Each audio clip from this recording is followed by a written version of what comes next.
Hello everyone, welcome to mad about bio. So guys, this is your Shivani ma'am. सो आज हम आपका chapter start करने वाले हैं रिप्रोडक्टिव हेल्थ। ये आपको पता है आपके रिप्रोडक्शन यूनिट के देखो पहले 3 चैप्टर मैं आपके ऑलरेडी करा चुकी हूँ। रिप्रोडक्शन इन ऑर्गेनिज्म जो हमने आपका 1 शॉट में फिनिश किया था। सेकेंड था बच्चों हमारा आपका सेक्सुअल रिप्रोडक्शन फ्लावरिंग प्लांट, जिसके भी ऑलरेडी लेक्चर्स अपडेटेड हैं। उनके डीपीपीज, चैप्टर वाइज डीपीपीज मैं आप लोगों को शेयर करना स्टार्ट करूँगी। जैसे ही चैप्टर फिनिश होगा उस चैप्टर का जो सबसे लास्ट लेक्चर होगा उस लास्ट लेक्चर के डिस्क्रिप्शन में आपको डीपीपी मिल जाएगा। तो सारे लेक्चर से कंबाइन होगा, लास्ट में मैं इसलिए अटैच करूंगी बिकॉज पहले डीपीपी में मिक्स क्वेश्चन है सारे टॉपिक्स के आपके। तो आप लास्ट में ट्राई करना सारे लेक्चर सुनने के बाद डीपीपी जरूर सॉल्व करना। आज का जो लेक्चर होगा रिप्रोडक्टिव हेल्थ, इसको मैं 1 शॉट बनाने का ट्राई करूंगी। लेट्स सी कब तक हम इसको फिनिश करते हैं। तो इसकी भी डीपीपी मैं आपको डिस्क्रिप्शन में दे दूंगी। चैप्टर आपको पूरा सुनना है, नोट्स प्रिपेयर करने हैं, उसके बाद आपको डीपीपी सॉल्व करना है। राइट गाइस, चलो अब हम स्टार्ट करते हैं आपका। देखो सबसे पहले चैप्टर में आता है व्हाट इज रिप्रोडक्टिव हेल्थ। आखिरकार रिप्रोडक्टिव हेल्थ हम किसको बोलते हैं? अगर मैं बात करूँ रिप्रोडक्टिव हेल्थ वर्ड का बहुत अच्छा एक मीनिंग है कि हम किसी भी इंडिविजुअल को रिप्रोडक्टिवली हेल्दी कब बोलेंगे, उसकी हमारी WHO ने, वर्ल्ड हेल्थ ऑर्गेनाइजेशन ने एक डेफिनेशन दी हुई है। क्या डेफिनेशन है बच्चों हमारे पास कि किसी भी इंडिविजुअल को हम रिप्रोडक्टिवली हेल्दी सिर्फ कौन सी कंडीशंस में बोलेंगे? 4 कंडीशंस में बोलेंगे। अगर वो फिजिकली, इमोशनली, बिहेवियर और सोशल, इन चारों के चारों एस्पेक्ट्स में बिल्कुल हेल्दी है। फिजिकली भी वो हेल्दी है, इमोशनली भी वो हेल्दी है, कोई स्ट्रेस नहीं है, कोई एंजाइटी नहीं है, बिहेवियर भी उसका एकदम हेल्दी है, एंड देन सोशल वेलबींग। तो इन चारों के चारों टर्म्स को मिला के हम बोलेंगे it is a total wellbeing in all respect of a reproduction. तो ये डेफिनेशन हमारी WHO ने दी है। यहाँ पे भी हमारा क्वेश्चन बन सकता है कि according to WHO what is reproductive health. Reproductive health हम किसको बोलेंगे? Definition done. 4 एस्पेक्ट्स हैं, फिजिकल, इमोशनल, बिहेवियर एंड आपका सोशल। अब नेक्स्ट, अब रिप्रोडक्टिव हेल्थ में सबसे पहली चीज कि इसके अंदर क्या क्या प्रॉब्लम्स आती हैं और उन प्रॉब्लम्स को टैकल करने के लिए कौन कौन सी स्ट्रेटजीज अपनाई गई। तो जो पहली स्ट्रेटजी थी वो थी बच्चों हमारी RCH। RCH था हमारा क्या? आपका reproductive and child health programme. क्या है हमारा इसका? रिप्रोडक्टिव। ये डेफिनेशन बच्चों यहाँ से पूछी जाती है, डेफिनेशन एंड आपकी फुल फॉर्म की RCH। What do you understand by RCH? Reproductive and child health programme. ये हुई हमारी इसकी फुल फॉर्म। स्पेलिंग बच्चों उसकी सही कर लेना, प्रोग्राम है ये। राइट बच्चों, चलो इतना हमारा डन हुआ। अब देखते हैं कि इसके अंदर क्या क्या प्रॉब्लम है। सबसे पहले India initiated reproductive health programme in 1951। This is again important. पहला क्वेश्चन यहाँ से बहुत अच्छा बनता है कि जो फैमिली प्लानिंग का जो प्रोग्राम था ये आपका कब स्टार्ट हुआ था? ये हमारा 1951 में स्टार्ट हुआ था। ठीक है, एंड इंडिया ही हमारी ऐसी पहली कंट्री थी जिसने ये इनिशिएशन लिया था, ये एक्शन प्लान बनाया था और ये प्रोग्राम बहुत एक नेशनल लेवल पे आपका फेमस हुआ था, जिसके अंदर आपका फैमिली प्लानिंग इस प्रोग्राम का नाम दिया गया। 1951 में स्टार्ट हुआ था। Wider reproduction related areas are in operation under the reproductive child health care programme. ये हो गया हमारा पूरा नाम। यहाँ पे देखो चाइल्ड हेल्थ और ये आपका केयर आप वर्ड यहाँ पे ऐड कर लेना।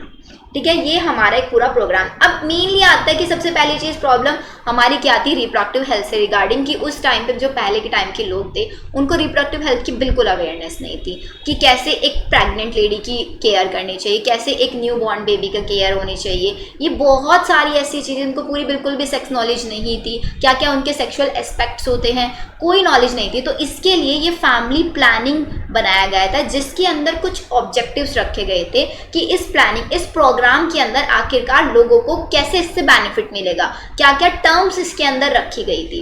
देखो सबसे पहले इसके अंदर हमारे किन चीज़ों से डील कर रहा था। पहली चीज़, give awareness about reproduction related aspects. Reproduction related aspects जितने भी हैं उनके लिए हमारी जो सोसाइटी है उसको अवेयरनेस कराया जाए, ताकि जो हमारी आने वाली सोसाइटी है वो एक हेल्दी सोसाइटी हम एक क्रिएट कर पाएँ। तो हेल्दी सोसाइटी बनाने के लिए रिप्रोडक्शन रिलेटेड जितने भी एस्पेक्ट्स हैं उन सब की अवेयरनेस दी गई थी अकॉर्डिंग टू दिस प्रोग्राम।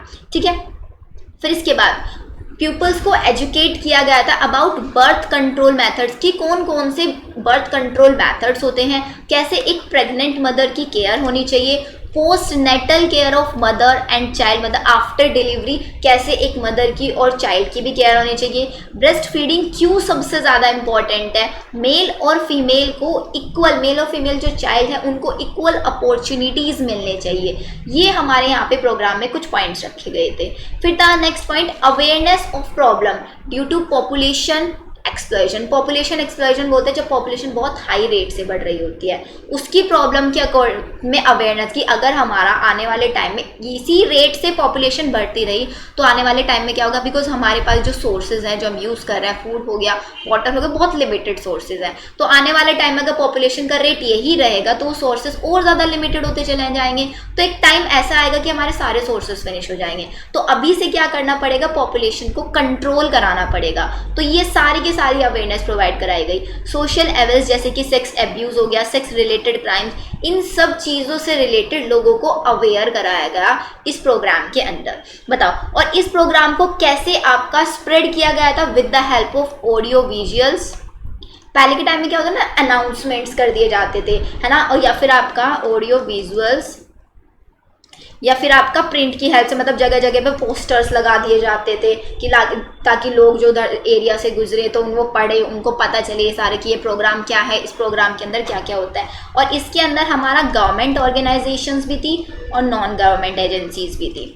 दोनों की दोनों एजेंसीज इसके अंदर हमारा पार्टिसिपेट कर रही थी, लोगों को अवेयर करा रही थी just regarding all these problems, कि कैसे ये प्रॉब्लम्स आपकी चल रही हैं। बताओ, ये RCH क्या है, समझ में आया सबको या नहीं आया समझ में? चलो अब आगे चलते हैं। अब नेक्स्ट हमारा आता है कि अभी हमने बोला कि लोगों को हमें सेक्स एजुकेशन, आखिरकार सेक्स एजुकेशन का एम क्या है और उसकी नीड क्या है। ये प्रोग्राम भी हमारा RCH से ही स्टार्ट किया गया था कि स्कूल्स के अंदर सेक्स एजुकेशन स्टूडेंट्स को प्रोवाइड कराई जाएगी to provide right information about sex related aspects. इससे क्या होता है, it helps to avoid sex related myths and misconception. जो स्टूडेंट्स के माइंड में जो मिसकंसेप्शंस बन जाते हैं, जो डिफरेंट टाइप के माइथ्स डेवलप हो जाते हैं, उन सबको अवॉइड करने के लिए एक प्रॉपर एजुकेशन होनी बहुत ज़रूरी है इस रिलेटेड। So to give proper information about reproductive organs, adolescence related changes, safe and hygienic sexual aspects और आपका sexually transmitted disease like AIDS etcetera.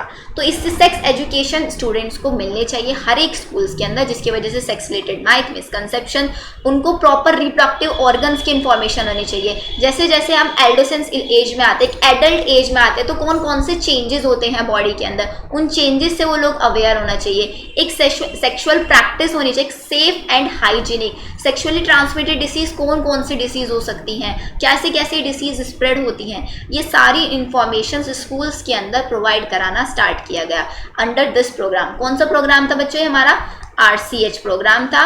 और जो हमारा फैमिली प्लानिंग प्रोग्राम तो कब स्टार्ट हुआ था, 1951 में ये हमारा स्टार्ट हुआ था। बताओ यहाँ तक सबको क्लियर है या नहीं? RCH प्रोग्राम हमने देखा, RCH के क्या क्या ऑब्जेक्टिव्स हैं वो हमने देख लिया।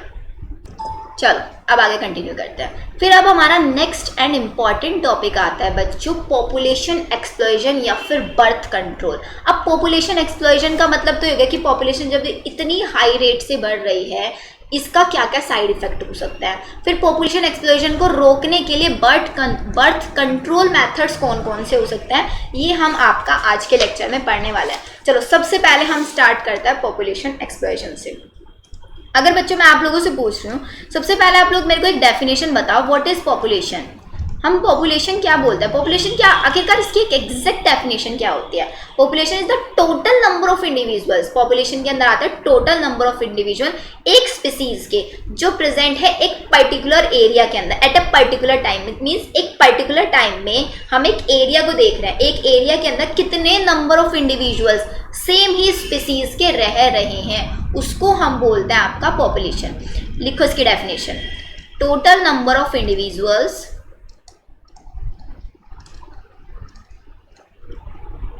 of a species present in a given area at a particular time। एक पर्टिकुलर टाइम पे कितने नंबर ऑफ इंडिविजुअल एक पर्टिकुलर एरिया में सेम ही स्पीसीज के रह रहे हैं। यहाँ पे एक क्वेश्चन आता है बच्चों, वर्ल्ड पॉपुलेशन डे कब सेलिब्रेट किया जाता है? वर्ल्ड पॉपुलेशन डे, इसका आंसर ना मेरे को सब बच्चे चैट सेक्शन में देंगे कि कब हमारा वर्ल्ड पॉपुलेशन डे सेलिब्रेट किया जाता है। I need your answer in comment section. सब बच्चे देंगे इसका आंसर कमेंट सेक्शन में, जितने भी बच्चे वीडियो देख रहे हैं। पहली चीज़ बच्चों, वीडियो देख रहे हो ना, एनसीईआरटी बुक साथ में लेके बैठना। एनसीईआरटी बुक लेके बैठो, जो जो पॉइंट्स मैं बता रही हूँ कि ये इंपॉर्टेंट है, साथ साथ उसको हाईलाइट करो। कोई ऐसा पॉइंट लग रहा है कि हाँ इंपॉर्टेंट है, मैम ने कुछ अलग बताया है, उसको हाईलाइट कर लो। कोई ऐसा भी पॉइंट है जो मैम ने मिस कर दिया है, उसको आप कमेंट सेक्शन में डाल दो कि मैम आपने एनसीईआरटी का ये वाला लाइन, ये वाला पॉइंट या फिर पेज नंबर आप डाल दो। मैं फिर उसके लिए एक अलग से वीडियो आप लोगों के लिए रिकॉर्ड करूँगी। ठीक है, यहाँ तक पॉपुलेशन का मतलब समझ में आया क्या होता है? एक वर्ड होता है सेंसस। सेंसस बोलते हैं हमारा काउंटिंग ऑफ पॉपुलेशन, पॉपुलेशन को काउंट किया जाता है। तो सेंसस का मतलब होता है कि सबसे फर्स्ट सेंसस मतलब पहली बार काउंटिंग कब की गई थी पॉपुलेशन की, वो की गई थी 1872 में, सबसे पहले 1870। अब लास्ट अगर मैं बात करूं कब की गई थी सेंसस काउंटिंग ऑफ पॉपुलेशन, 2011 में आपकी की गई थी। बताओ यहाँ तक समझ में आया? अब आगे चलते हैं। अब देखो, अगर मैं बात करूं 1872 में पहली वर्ल्ड की पॉपुलेशन को काउंट किया गया था। अगर हम बात करें 1900 में, 1900 में हमारी पूरी वर्ल्ड की पॉपुलेशन, देखो ध्यान से समझना, पूरी वर्ल्ड की पॉपुलेशन थी 2 बिलियन या फिर 2000 मिलियन हम इसको बोल सकते हैं। और फिर ये आते आते कहाँ तक, 1900 से 2000 तक आते आते 2 बिलियन से 6 बिलियन हो गई। देखो कितना ज़्यादा इंक्रीमेंट हुआ, 2 से 6 हमारा नंबर पहुंच गया है। कब? सिर्फ आपका 100 साल में। आया ये चीज समझ में? अब इसके आगे देखते हैं पॉपुलेशन कैसे बढ़ी। फिर हम बात करें इंडिया की, वो तो हमारी वर्ल्ड की पॉपुलेशन थी। इंडिया के अंदर जो पॉपुलेशन थी वो nearly 350 million at the time of independence. मतलब 1947 में इंडिपेंडेंस के टाइम पे, जब हमारा देश आज़ाद हुआ था, उस टाइम पे इंडिया की पॉपुलेशन 350 मिलियन थी। फिर जैसे जैसे हम 2000 तक पहुँचे, 2000 तक ये हमारा 350 मिलियन से होके 1 बिलियन तक पहुंच गया। और अभी लास्ट सेंसस मतलब लास्ट पॉपुलेशन की काउंटिंग हुई है हमारी 2011 मई में, 2011 मई में। तो अब ये देखा गया 1 बिलियन से हमारा 1.2 billion. It means every 6th person, हर एक 6th पर्सन हमारे पूरे वर्ल्ड में इंडियन है। ये लाइन बहुत इंपॉर्टेंट है बच्चों। पूरे वर्ल्ड का हर 6th पर्सन अगर हम देखें वो इंडियन होगा। तो इंडिया की इसलिए इतनी ज़्यादा पॉपुलेशन है। इंडिपेंडेंस के टाइम पे 350 मिलियन थी, फिर 2000 तक आते आते आपका 1 बिलियन होगा, और आपका 2011 में, मतलब 11 साल में ही देखो ना, इंडिपेंडेंस के टाइम पे 350 मिलियन, और फिर आपका 2000 तक मतलब 1947 का है ये, और 2000 तक आते आते 1 बिलियन, और 11 साल में ही, सिर्फ 11 साल में ही, मतलब 2011 में ही आपका 1.2 बिलियन तक पहुंच गया। इसका मतलब पॉपुलेशन बहुत ज़्यादा हाई रेट से बढ़ रहा है। इसी को बोलते हैं पॉपुलेशन एक्सप्लोजन। डन। फिर अगर हम देखिए according to the 2011 census, census मतलब वही पॉपुलेशन जब हम काउंट करते हैं, our population growth rate was less than 2%। 2% से भी कम था पॉपुलेशन का ग्रोथ। मतलब हमारा 20 लोग, अगर हम 1000 लोगों में काउंट करें हर साल, तो 1000 लोगों में 20 लोग थे जो बढ़ रहे थे। A rate at which are population could increase rapidly. मतलब इसके बाद फिर हमने देखा कि पॉपुलेशन का जो रेट है बच्चों, वो बहुत ज़्यादा रैपिडली बढ़ रहा था। इसको ना हम एक रेशियो ही बोलते हैं। अगर हम निकाले रेशियो ऑफ वर्ल्ड, यहाँ पे भी कभी कभी क्वेश्चन आ जाता है। जैसे मैंने एक लाइन बताया ना, every 6th person in the world is a Indian. तो यहाँ पे हम निकालते हैं ratio of world and India. तो हर वर्ल्ड का 6th पर्सन में ये आपका रेशियो होगा। Every 6th person in the world is an Indian. बताओ यहाँ तक आप लोगों को समझ में आया या नहीं? 2011 की रिपोर्ट लेस देन 2% वाला आपका, कि लेस देन 2%। और अगर मैं इसको बताऊँ ना 2011 में क्या था, ये सॉरी 2001 में, 2011 वाला तो रिपोर्ट लिखा हुआ है हमारा। अब मैं आपको 2001 वाला देखो रिपोर्ट बताती हूँ। ये जो हमारा लेस देन 2% है, कितना था 2001 में? ये जो हमारा था ये था अराउंड 1.7%। मतलब ये जो हमने 21,000 लिखा है, 17,000 पर ईयर था। ये हमारा जो रेशियो निकल रहा था उस टाइम पे 2001 में, और 2011 में कितना हो गया, लेस देन 2% हमारा ये हो गया था। Done.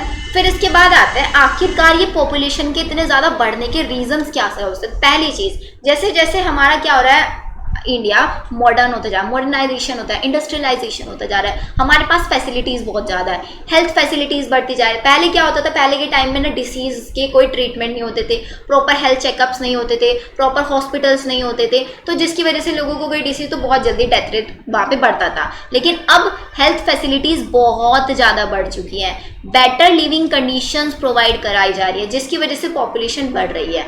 A rapid decline in death rate, जो डेथ का रेट है उसके अंदर रैपिड डिक्लाइन आपको देखने के लिए मिल रहा है।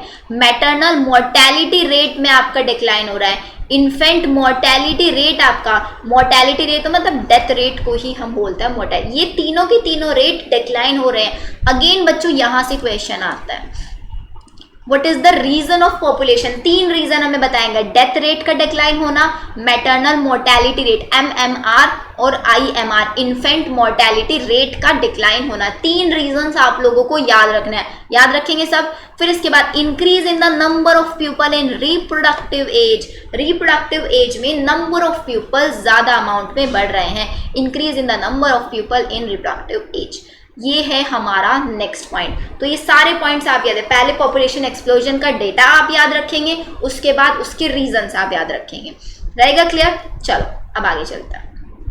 अब आता है कि मतलब पॉपुलेशन बढ़ रही है, उसका रीजन भी आपने देख लिया। आखिरकार ये पॉपुलेशन जो इतनी बढ़ती जा रही है उसकी वजह से क्या हो रहा है, अभी जो मैंने आपको बताया था कि हमारे पास जो सोर्सेज हैं, नेचुरल सोर्सेज, हमारे पास फूड, वाटर, ये सब लिमिटेड हैं। तो जैसे जैसे पॉपुलेशन बढ़ेगी डिमांड बढ़ेगी, अब डिमांड बढ़ेगी तो स्कैर्सिटी आएगी या नहीं आएगी, वो बेसिक रिक्वायरमेंट जैसे कि फूड नहीं होगा, शेल्टर नहीं होगा रहने के लिए, क्लोथिंग नहीं होगी। अब ज़्यादा से ज़्यादा शेल्टर, ज़्यादा से ज़्यादा लोग घर बनाने के लिए फॉरेस्ट को कट करेंगे, मतलब हमारी पूरी डाइवर्सिटी पे इफेक्ट पड़ेगा नहीं पड़ेगा। जितने हमारे वाइल्ड एनिमल्स फॉरेस्ट में रहते हैं उनको रहने के लिए जगह नहीं मिलेगी, तो पूरा का पूरा इकोसिस्टम हमारा डिस्टर्ब होता है just because of this population explosion. बताओ यहां तक समझ में आया। अब आगे चलते हैं। अब नेक्स्ट आता है बच्चों कंट्रोल मेजर्स क्या है इस पॉपुलेशन एक्सप्लोजन के। पॉपुलेशन एक्सप्लोजन के control measures, we can motivate smaller families by using contraceptive methods, मतलब हर एक इंडिविजुअल्स को हम मोटिवेट कर सकते हैं कि हैं, एक स्लोगन बनाया गया था लोगों को अवेयर कराने के लिए, हम दो हमारे दो। आजकल आपने देखोगा ये जो कार वगैरह होती है जो ट्रक टाइप से होता है ना, इनके पीछे स्लोगन लिखा रहता है हम दो हमारे दो, हर कोई इसको V2R2, मतलब आप दो है, मम्मी पापा है ना, पेरेंट्स है। हम पेरेंट्स में ये बोला जाता है कि आपके जो ऑफस्प्रिंग्स होने चाहिए सिर्फ 2 होने चाहिए, मैक्सिमम 2, एक बेबी बॉय हो सकता है, एक बेबी गर्ल हो सकता है। और ये वाले इसके लिए हम उसके लिए क्या करना पड़ेगा, कॉन्ट्रासेप्टिव मैथड्स का यूज प्रॉपर आना चाहिए, तभी ये स्लोगन हमारा यूज हो सकता है। Many couples have adopted 1 child norm, मतलब यहाँ पे हो सकता है कि कपल्स को एक चाइल्ड को अडॉप्ट भी कर सकते हैं, ठीक है। Statutory rising of marriageable age, females की एज जो है वो 18 ईयर्स होनी चाहिए और मेल की जो एज है मैरिज वाली एज वो 21 होनी चाहिए। फीमेल्स की 18 बिकॉज फीमेल्स जल्दी मैच्योर हो जाती हैं एज कम्पेयर टू मेल्स, उनके अंदर प्यूबर्टी पहले आ जाती है मेल्स की कंपैरिजन में। तो देखो कंट्रोल मेजर्स, पहला कॉन्ट्रासेप्टिव मेथड्स का प्रॉपर यूज के लिए मोटिवेट करना चाहिए, स्लोगन याद दिलाना चाहिए हम दो हमारे दो V2R2, ठीक है। फिर उसके बाद क्या आना चाहिए, जो मैरिज की जो प्रॉपर एज है इसको सबको फॉलो करना चाहिए, 18 ईयर फीमेल्स की होगी और 21 हमारे मेल्स की होगी। क्लियर है ये चीज सबको, बताओ डन यहाँ तक। अब चलते हैं हम आपके नेक्स्ट, यहाँ से सबसे ज्यादा क्वेश्चन आने के चांसेस रहते हैं, कॉन्ट्रासेप्टिव मेथड्स। कॉन्ट्रासेप्टिव मेथड्स क्या होता है, these are the methods for birth control, ये बर्थ कंट्रोल के मेथड्स होते हैं, मतलब जो एक पॉपुलेशन एक्सप्लोजन चल रहा है इसको कैसे कंट्रोल कर सकते हैं, जो स्लोगन दिया गया है इसको कैसे कंट्रोल किया जा सकता है। तो हम कॉन्ट्रासेप्टिव मेथड्स का यूज किया जा सकता है, लोगों को अवेयर करा सकते हैं कि ये कॉन्ट्रासेप्टिव मेथड्स अवेलेबल होते हैं just to ignore population explosion को और कम करने के लिए। तो सबसे पहला क्वेश्चन आता है कि हम किस कॉन्ट्रासेप्टिव मेथड को बेस्ट बोलेंगे, what are the properties of a best contraceptive method. तो सबसे पहली प्रॉपर्टीज की होनी चाहिए, this should be user friendly, mean जो भी इंडिविजुअल इसको यूज कर रहा है वो यूजर फ्रेंडली, उसको प्रॉपर यूज आना चाहिए, ये आपको इजीली अवेलेबल होना चाहिए, इसका जो यूज है वो इफेक्टिव होना चाहिए, ये रिवर्सिबल होना चाहिए, मतलब एक बार यूज किया तो उसके बाद नॉन रिवर्सिबल नहीं होना चाहिए कि एक बार यूज करने के बाद वो हमेशा के लिए रहेगा। जब कॉन्ट्रासेप्टिव मेथड्स का यूज करना है तो तब यूज कर सकते हैं, जब नहीं यूज करना है तब नहीं यूज कर सकते हैं, ठीक है। नो और लीस्ट साइड इफेक्ट, मतलब बिल्कुल कम साइड इफेक्ट हो या फिर बिल्कुल साइड इफेक्ट्स ना हो इनके। Should not interfere with sexual drive, desires और सेक्सुअल एक्ट, किसी भी sexual drive, desire, sexual act के बीच में इंटरफेयर नहीं करने चाहिए। अगर ये सारी की सारी प्रॉपर्टीज हैं किसी भी एक कॉन्ट्रासेप्टिव मेथड के अंदर तो हम उसको बोलेंगे बेस्ट कॉन्ट्रासेप्टिव मेथड। तो ये प्रॉपर्टीज याद रहेंगी सब बच्चों को, ये प्रॉपर्टीज सबको अपने नोट्स में मेंशन कर लेनी है। What are the properties of a ideal contraceptive, की आइडियल प्रॉपर्टीज आखिरकार क्या होनी चाहिए, बताओ। यहाँ तक समझ में आया नहीं सबको, क्लियर। चलो अब हम देखते हैं आगे आपके कौन कौन से पॉइंट, मतलब कौन कौन से कॉन्ट्रासेप्टिव मेथड्स होते हैं। तो ये सारे के सारे मेथड्स आज हम यहाँ पे डिस्कस करने वाले हैं। सबसे पहला मेथड होता है नेचुरल एंड ट्रेडिशनल मेथड, फिर हम पढ़ेंगे बैरियर्स कौन कौन से हो सकते हैं, intrauterine devices, oral contraceptives, injectables और सर्जिकल मेथड्स। ये सारे के सारे 6 टाइप के हमारे कॉन्ट्रासेप्टिव मेथड्स हैं, इनको हमें आज डिस्कस करना है। सबसे पहला आता है नेचुरल एंड ट्रेडिशनल मेथड। सिर्फ नेचुरल और ट्रेडिशनल मेथड में क्या आता है, avoiding chances of ovum and sperm meeting, ovum और स्पर्म मीटिंग के चांसेस को अवॉइड कर सकते हैं। अब इनको अवॉइड करने के लिए 3 मेथड्स हैं हमारे पास, पीरियोडिक एब्सिडेंस, इसी को हम आपका रिदमिक मेथड भी बोलते हैं, रिदम मेथड, या फिर हम इसको सेफ पीरियड भी बोल सकते हैं। अब इसके अंदर क्या होता है वो हम आगे समझेंगे। सेकेंड पॉइंट होता है कोइटस इंटरप्ट, थर्ड होता है रिलैक्टेशनल एमनियोरिया। ये तीनों के तीनों मेथड्स ऐसे हैं जिसमें आप किसी भी डिवाइस का यूज नहीं करेंगे, किसी भी पिल्स का यूज नहीं करेंगे। These are the natural method and traditional methods हैं ये, ठीक है। चलो सबसे पहला हमारा मेथड हुआ पीरियोडिक, मतलब सेफ पीरियड वाला, रिदम मेथड वाला। इस मेथड के अंदर क्या करते हैं, देखो ध्यान से समझना है। सबसे पहले हम यहाँ पे कंसीडर करेंगे menstrual cycle. I am supposing कि आप मेंस्ट्रुअल साइकिल ह्यूमन रिप्रोडक्शन में पढ़ के आ चुके हैं। मेंस्ट्रुअल साइकिल को हम एक आइडियल साइकिल को मानते हैं 28 डेज का।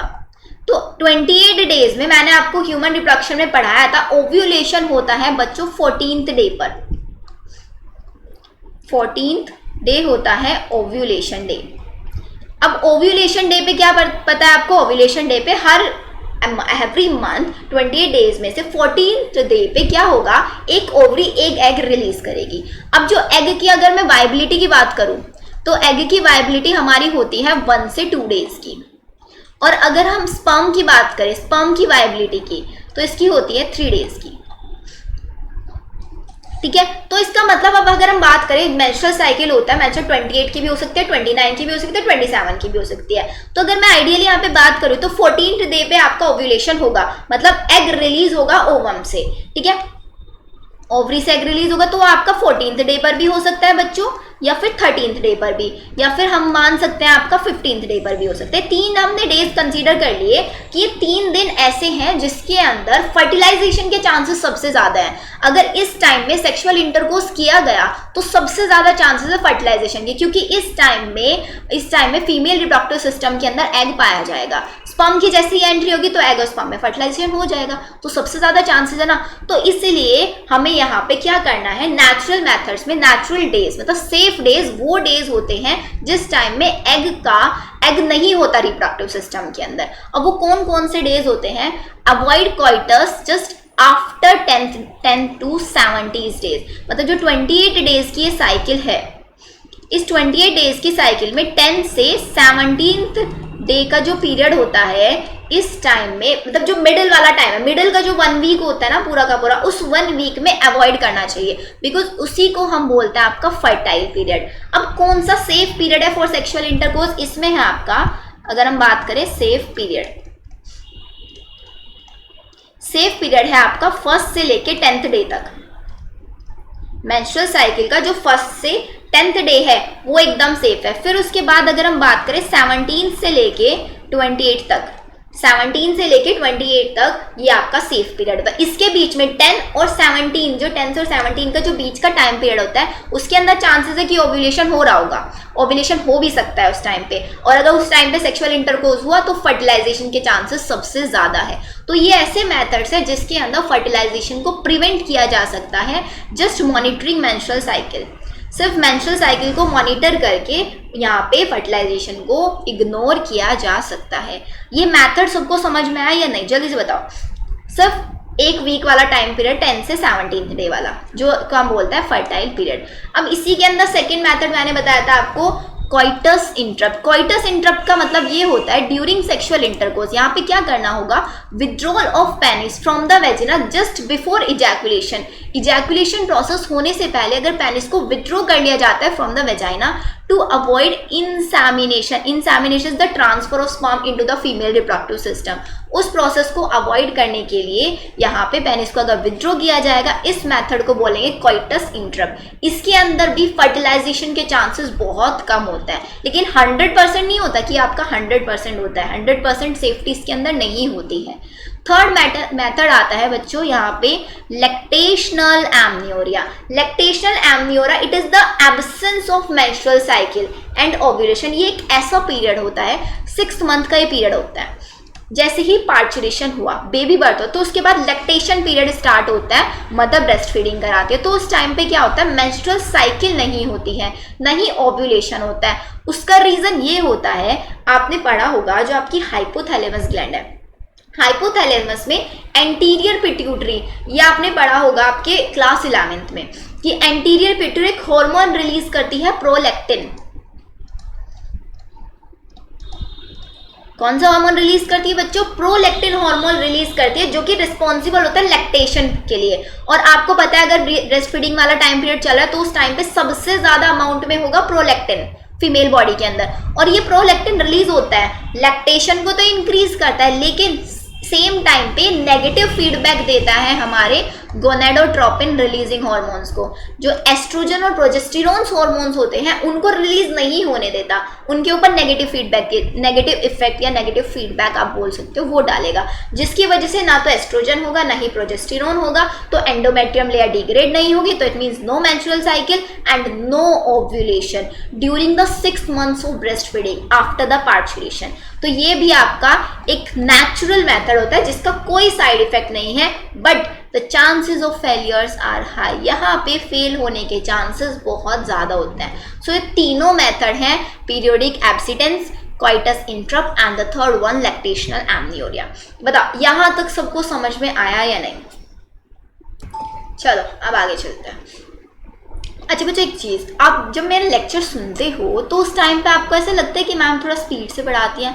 एक्चुअली मेरे को ना 1-2 बच्चों को फीडबैक आया है कि मैम जब वो बोलते हो ना तो बहुत फ्रिक्वेंसी से बोलते हो, वो थोड़ा मतलब पढ़ाने की जो स्पीड है वो थोड़ी ज़्यादा, इवन मतलब ये मेरी नेचुरल है, बट मैं ट्राई करती हूँ थोड़ा सा इसको लो करने का, क्योंकि इवन मुझे, मैं ना अगर सपोज करो मैं खुद भी कोई यूट्यूब का लेक्चर सुनती हूँ तो मैं कभी भी उसको नॉर्मल स्पीड पे नहीं सुनती हूँ। अगर मुझे कोई टॉपिक पढ़ना है, कुछ भी मुझे यूट्यूब वीडियो देखनी है, तो कभी मैं उसको नॉर्मल पे नहीं सुनती हूँ, हमेशा मैं उसको क्या करती हूँ इंटू 1.75 की स्पीड से उसको सुनती हूँ। कभी कभी मैं इंटू 2 की स्पीड से भी सुनती हूँ जब बहुत जल्दी जल्दी मुझे किसी टॉपिक को रिवाइज करना होता है। तो इसीलिए ना आप लोगों को स्पीड बढ़ाने की जरूरत नहीं, बिकॉज आप ना सोचते मैम की ना नेचुरल स्पीड ज़्यादा ही है। तो अगर जिस स्टूडेंट को लगता है ये वाली चीज़, और अगर आपको लग रहा है कि मैम प्रॉब्लम हो रही है, थोड़ा आप ज़्यादा स्पीड से पढ़ा रहे हो, थोड़ा सा स्लोली पढ़ाओ आप, तो आप मुझे ना कमेंट सेक्शन में प्लीज़ एक बार फीडबैक सारे स्टूडेंट्स देना कि आपको मेरा बोलने का जो स्पीड है उससे प्रॉब्लम आ रही है क्या, कहीं ना कहीं मुझे थोड़ा सा स्लो इस चीज़ को करना चाहिए क्या, बिकॉज स्टूडेंट्स का फीडबैक बहुत ज़्यादा ज़रूरी है। हो सकता है कि आप लोगों को प्रॉब्लम आ रही हो, या फिर अगर इसके अलावा भी आपको कोई फीडबैक है कि मुझे क्या कराना चाहिए, कोई टॉपिक मैंने पढ़ा दिया उसके साथ में मुझे क्वेश्चन पढ़ाना चाहिए,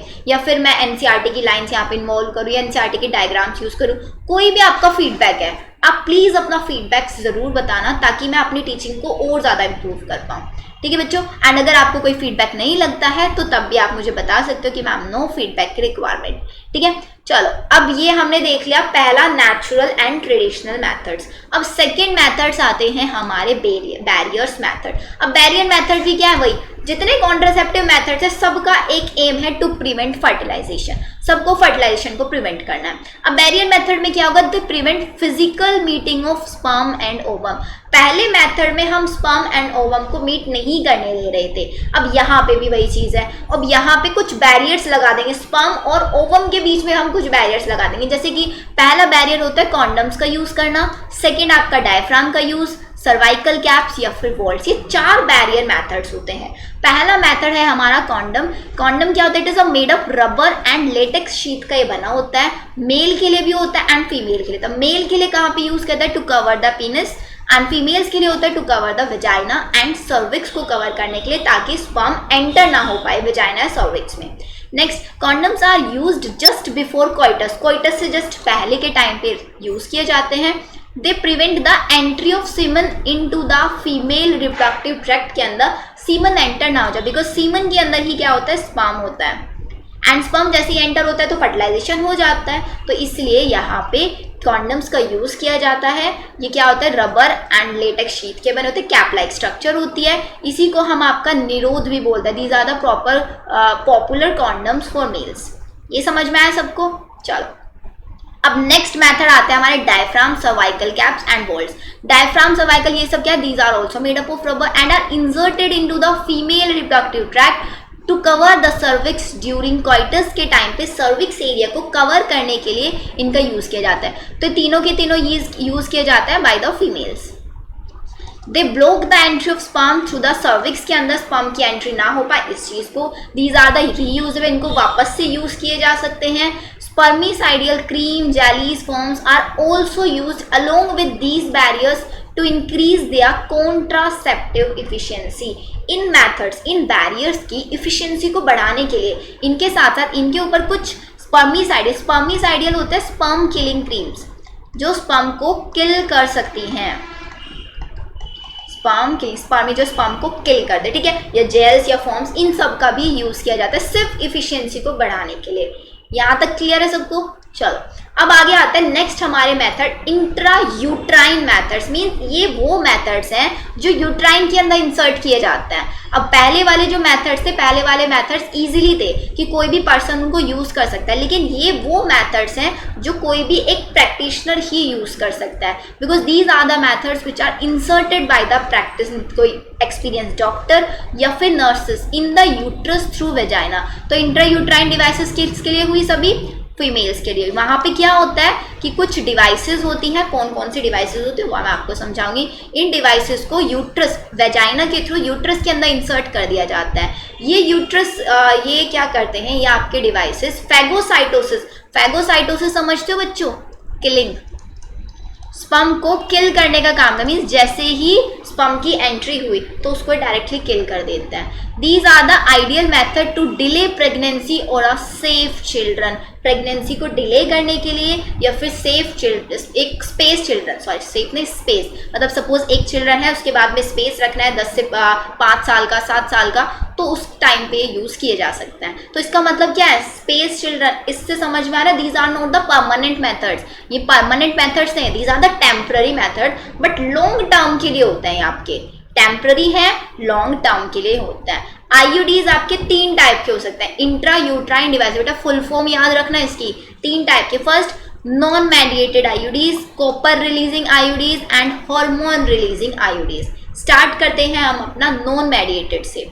अब देखो नॉन मेडिएटेड आईयूडीज क्या करते हैं हमारा, यहाँ पे ना सबसे ज़्यादा क्वेश्चन एग्जाम्पल्स में पूछे जाते हैं कि बताओ ये नॉन आईयूडी है या फिर कॉपर रिलीजिंग है या फिर हार्मोन रिलीजिंग है। तो एग्जाम्पल तो बिल्कुल नहीं भूलोगे आप लोग। नॉन मेडिएटेड सबसे ज़्यादा क्वेश्चन आता है बच्चों लिपेज लूप पे, कि लिपेज लूप कैसा आईयूडी है, कैसा इंट्रायूट्राइन डिवाइस है, कॉपर रिलीजिंग है, नॉन मेडिएटेड। अब नॉन मेडिएटेड में क्या है, नॉन मेडिएटेड ये क्या करते हैं, जैसे इनको फीमेल यूट्रस के अंदर इंसर्ट कर दिया जाता है, तो आफ्टर सेक्सुअल इंटरकोर्स जब स्पर्म की एंट्री होगी फीमेल रिप्रोडक्टिव ट्रैक्ट में, ये स्पर्म की मोटाइलिटी को डिक्रीज कर देंगे, जो उसका मूवमेंट करने का जो पावर है उसको डिक्रीज कर देंगे। Also they have spermicidal effect, mean sperm को किल करने का इफेक्ट भी इनका होता है।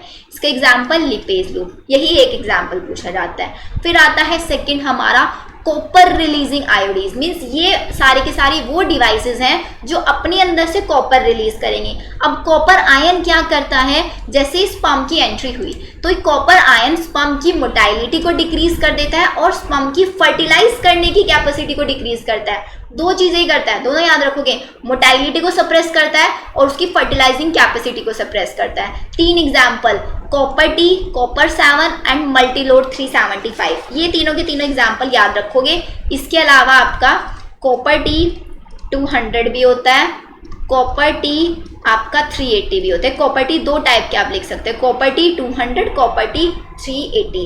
सिर्फ कॉपर आयन क्या करता है, आपका रिलीज होगा इन डिवाइसेस से, ये क्या करेगा, स्पर्म जैसे ही एंटर हुआ उसकी मोटाइलिटी को डिक्रीज कर देगा, उसकी फर्टिलाइजिंग कैपेसिटी को डिक्रीज कर देगा। यहीं पे क्वेश्चन आता है। तीनों की आप शेप देख सकते हो कैसी होती है, इसकी शेप टी है इसलिए हमने इसको टी बोल दिया है ना। ये हमारा मल्टीलोड इस टाइप से शेप होता है, ये इंसर्ट किए जाते हैं into the female reproductive tract through vagina, and ये सिर्फ एक डॉक्टर और प्रैक्टिशनर या कोई अच्छी नर्स ही इन मेथड्स को कर सकता है। क्लियर है यहाँ तक? चलो नेक्स्ट आता है हमारा हार्मोन रिलीजिंग आयोडीज। तीन आयोडीज बताया, non mediated, mediated, non mediated, copper releasing and hormone वाले। अब ये हार्मोन वाले क्या करते हैं, ये भी डिवाइसेस हैं, इनको इंसर्ट किया जाएगा way through vagina into the uterus. ये अपने अंदर से हार्मोन्स रिलीज करते हैं। इसकी स्ट्रक्चर देख सकते हो यहाँ पे, they make the uterus unsuitable for implantation and the cervix hostile to the sperm. Sperm की एंट्री को तो रोकेंगे, इसके साथ साथ एक और काम करेंगे कि अगर बाय चांस फर्टिलाइजेशन हो जाता है तो फर्टिलाइजेशन के बाद जो बनने वाली स्ट्रक्चर है वो इम्प्लांट ना हो पाए, यूट्रस को अनसुटेबल बना देते हैं इम्प्लांटेशन के लिए। इसके एग्जाम्पल होते हैं प्रोजेस्टेरेट, प्रोजेस्टासर्ट एंड LNG-20। ये तीनों दोनों के दोनों आप याद रखोगे, प्रोजेस्टासर्ट एंड आपका LNG। LNG की फुल फॉर्म पता है बच्चों क्या होती है? लिवोन, एक सेकेंड,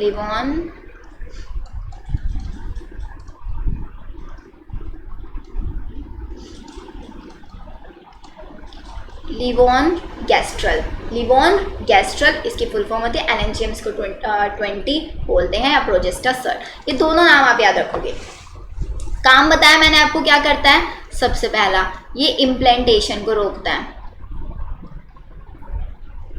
ये मैं यूट्रस के अंदर बता रही हूँ क्या क्या कर रहा है, आप लिख लेना। यूट्रस को अनसुटेबल बना देता है, अनसुटेबल फॉर इम्प्लांटेशन, या फिर जो सर्वाइकल म्यूकस होता है ना, सर्वाइकल म्यूकस के अंदर भी ये चेंजेस करा देता है, सर्वाइकल म्यूकस चेंजेस,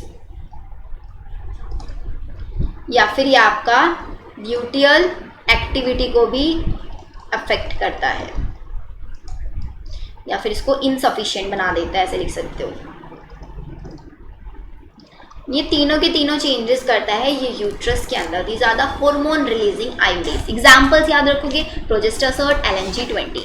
ठीक है, यूट्रस के ऊपर ये वर्क करता है। पहले वाले डिवाइसेस ज़्यादा वर्क कर रहे थे स्पर्म के ऊपर, और ये वाला ज़्यादा वर्क करता है हमारे यूट्रस के ऊपर। चलो अब इसके बाद नेक्स्ट आते हैं हमारे oral contraceptive. These are the pills, ये इनको हम ओरल कॉन्ट्रासेप्टिव पिल्स भी बोल सकते हैं, OCP। ठीक है, अब देखते हैं क्या करती हैं। ओरल एडमिनिस्ट्रेशन ऑफ प्रोजेस्टेरॉन या फिर प्रोजेस्टेरॉन एस्ट्रोजन कॉम्बिनेशन। ये जो पिल्स होती हैं, ये पिल्स बनी होती हैं प्रोजेस्टेरॉन की, या फिर प्रोजेस्टेरॉन और एस्ट्रोजन इन दोनों के कॉम्बिनेशन से बनती हैं। पहला पॉइंट आप यहाँ पे लिखोगे, ये पिल्स आपकी डेली ली जाती हैं अप टू द 21 डेज। मतलब जैसे 28 डेज की पूरी मेंस्ट्रुअल साइकिल होती है, तो इन 28 डेज में से 21 डेज ये लिया जाता है, और ड्यूरिंग मेंस्ट्रुअल साइकिल 7 डेज में इनका यूज़ नहीं किया जाता, इन 7 डेज में नहीं किया जाता। और जब मेंस्ट्रुअल साइकिल फिनिश हो जाएगी उसके बाद फिर 7 डेज का पूरा ये गैप रखा जाता है। It should be repeated in the same pattern till the female desire to prevent conception, जब तक फीमेल फर्टिलाइजेशन प्रोसेस के लिए रेडी नहीं हो जाती उसको डेली ये कॉन्ट्रासेप्टिव पिल्स लेके रखें। अब ये कॉन्ट्रासेप्टिव पिल्स क्या करेंगे, जैसे ही आपने पिल्स लिया मतलब आपने प्रोजेस्टेरॉन या प्रोजेस्टेरॉन एस्ट्रोजन का कॉम्बिनेशन कोई भी पिल्स में लिया है, तो उसकी वजह से क्या होगा, आपकी बॉडी के अंदर किसी भी फीमेल बॉडी के अंदर प्रोजेस्टेरॉन या फिर प्रोजेस्टेरॉन एस्ट्रोजन का जो लेवल है वो मेंटेन रहेगा, जो एंडोमेट्रियम को डिग्रेड नहीं होने देगा, जो वहां पे फर्टिलाइजेशन प्रोसेस नहीं होने देगा। फर्टिलाइजेशन को ये इनहिबिट कर देते हैं directly. They inhibit ovulation because ovulation को इनहिबिट कर रहे हैं, इम्प्लांटेशन भी ये नहीं होने देंगे, एंड थिकन कर देंगे, जो सर्वाइकल म्यूकस होता है उसको थिक बना देते हैं, जिसकी वजह से जो स्पर्म है उसकी एंट्री नहीं हो पाती through vagina and cervix. Points याद रहेंगे, ये पिल्स बहुत ज़्यादा इफेक्टिव होती हैं विद लेस साइड इफेक्ट्स, सबसे ज़्यादा यूज होने वाली पिल्स होती हैं ओरल कॉन्ट्रासेप्टिव पिल्स। डन है यहाँ तक। प्रोजेस्टेरॉन और प्रोजेस्टेरॉन एस्ट्रोजन कॉम्बिनेशन याद रखना है आपको, 21 डेज में लिया जाता है, 7 डेज मेंस्ट्रुअल पीरियड के टाइम पे इसमें गैप किया जाता है, फिर उसके बाद वापस से सेम साइकिल कंटिन्यू किया जाता है। ओव्यूलेशन, इम्प्लांटेशन और सर्वाइकल म्यूकस इनको ये अफेक्ट करती है। डन बच्चों यहाँ तक। चलो फिर इसके बाद सबसे फेमस ओरल कॉन्ट्रासेप्टिव में एक पिल आती है सहेली के नाम से। ये एक न्यू ओरल कॉन्ट्रासेप्टिव है जो फीमेल्स यूज करती हैं। ये डेवलप किसके थ्रू की गई है, यहाँ से क्वेश्चन आता है। Most common use oral contraceptive सहेली, जिसको डेवलप किया है हमारी CDRI ने, सेंट्रल ड्रग रिसर्च इंस्टीट्यूट जो कि लखनऊ में है, वहाँ पे इसको डेवलप किया गया है। अब इस पिल के अंदर क्या है, इस पिल के अंदर it contain a non steroidal preparation, एक नॉन स्टीरॉयडल हार्मोन इसके अंदर रखा गया है, जो कि सिर्फ ये वाली पिल, बिकॉज जो पहले वाली हम पिल्स की बात करें तो सारी की सारी पिल्स डेली यूज करनी पड़ रही थी, लेकिन इन पिल्स को क्या है, वंस अ वीक पिल हम इनको भी बोल सकते हैं, क्योंकि इनको ये नहीं कि डेली 21 डेज तक डेली आपको लेना होगा, ये सिर्फ वीक में एक बार भी इनको लिया जा सकता है, और इनके भी बहुत कम साइड इफेक्ट होते हैं एंड हाई कॉन्ट्रासेप्टिव वैल्यू है। मीन्स यहाँ पे फर्टिलाइजेशन के चांसेस बहुत मिनिमाइज हो जाता है इस केस में। तो वंस अ वीक लेने वाली पिल को हम बोलते हैं सहेली। उसको डेवलप किया है CDRI ने, सेंट्रल ड्रग रिसर्च इंस्टीट्यूट। बताओ समझ आया बच्चों, यहाँ तक सारी चीजें आती, अब तो कोई डाउट नहीं होगा इनके अंदर आप लोगों को। फिर चलते हैं हम आगे। अब नेक्स्ट आते हैं बच्चों इंजेक्टेबल्स। इंजेक्टेबल्स को आप रखना, इंजेक्टेबल्स का एक टाइप से जैसे इंजेक्शन होता है ना, उसी वर्ड से आप इसको याद रखना। ये छोटे छोटे इंजेक्शंस होते हैं जिनको इम्प्लांट कर दिया जाता है अंडर द स्किन, और स्किन में भी कहाँ पे, आपका जो लेफ्ट आर्म होता है, लेफ्ट आर्म के अपर साइड में, जैसे देखो आप ना यहाँ पे आर्म में दिख रहा है, तो लेफ्ट आर्म के अपर साइड में इन छोटे छोटे इंजेक्शंस को इम्प्लांट कर दिया जाता है। ये कॉम्बिनेशन होता है टोटल 6 इंजेक्शंस का, 6 इंजेक्शंस या फिर छोटे छोटे, ये आपका लीव स्ट्रक्चर दिख रहे हैं ऐसे, ये टोटल 6 होती हैं आपकी। इनको इम्प्लांट कर दिया जाता है under the skin lower arm में। इसको हम बोलते हैं सब डर्मल, स्किन के अंदर हम इनको इम्प्लांट कर रहे हैं तो इसको बोलते हैं सब डर्मल इम्प्लांट। फेमस हमारा इंजेक्टेबल है डेम्पा। डेम्पा मतलब डिपोट मेड्रॉक्सी प्रोजेस्टेरॉन एसीटेट। ये सबसे ज़्यादा इफेक्टिव होता है आपका 3 मंथ्स तक, मतलब एक बार आपका ये इंजेक्टेबल्स को इंजेक्ट कर दिया गया अंडर द स्किन, तो इसकी वजह से क्या होगा, 3 मंथ्स तक कोई भी फर्टिलाइजेशन नहीं हो सकता है, कोई भी फर्टिलाइजेशन उस टाइम पे पॉसिबल नहीं होगा। एंड इनके अंदर इंजेक्शंस के अंदर क्या होता है, इनके अंदर भी वही प्रोजेस्टेरॉन और प्रोजेस्टेरॉन एस्ट्रोजन का कॉम्बिनेशन होता है। देखो हमेशा कॉन्ट्रासेप्टिव मेथड्स में हम 2 चीज़ों की बात करेंगे, या तो स्पर्मिसाइडल्स की बात करें जो स्पर्म को किल कर दो। अगर स्पर्म को किल नहीं कर रहा है तो फीमेल के यूट्रस के अंदर चेंजेस कराया जाता है, हार्मोनल डिसबैलेंस कर दिया जाता है। वो कब होता है, सिर्फ ओरल कॉन्ट्रासेप्टिव में भी क्या हो रहा था, ओरली पिल्स ली जा रही थी, उन पिल्स के अंदर क्या था, प्रोजेस्टेरॉन या फिर प्रोजेस्टेरॉन एस्ट्रोजन का कॉम्बिनेशन था। इनके अंदर भी सेम चीज़ है। अगर ओरली नहीं लेना चाहते तो स्किन के अंदर इनको इंसर्ट कर दिया जाता है। ये कॉन्टिन्यूसली क्या करता है, आपकी ब्लड वेन्स के अंदर प्रोजेस्टेरॉन और प्रोजेस्टेरॉन एस्ट्रोजन का लेवल मेंटेन करके रखता है। Combination are used by females as injections of implant under skin. They mode of action is like that, बिल्कुल पिल्स के जैसे इनका मोड ऑफ एक्शन होता है। And their effective period are much longer, because pills का या तो 1 week का था या फिर 1 डे का था। 21 डेज वाली डेली लेनी हो रही थी, और जो सहेली वाली थी वो क्या थी, वीक में एक बार। लेकिन इनका जो इफेक्ट है वो लॉन्गर है, अराउंड मंथ्स का इनका होता है। ठीक है, बताओ यहाँ तक समझ में आया है नहीं आप लोगों को, आया समझ में? चलो फिर इसके बाद आता है प्रोजेस्टेरॉन और प्रोजेस्टेरॉन एस्ट्रोजन कॉम्बिनेशन आयोडीज एक इमरजेंसी कॉन्ट्रासेप्टिव के लिए भी यूज़ किया जा सकता है। वो कैसे? अगर सपोज किया एक कैजुअल इंटरकोर्स अगर हो जाता है तो कैजुअल इंटरकोर्स के टाइम में मीन्स कोई भी कॉन्ट्रासेप्टिव मेथड्स उस टाइम पे नहीं यूज़ किए जाए।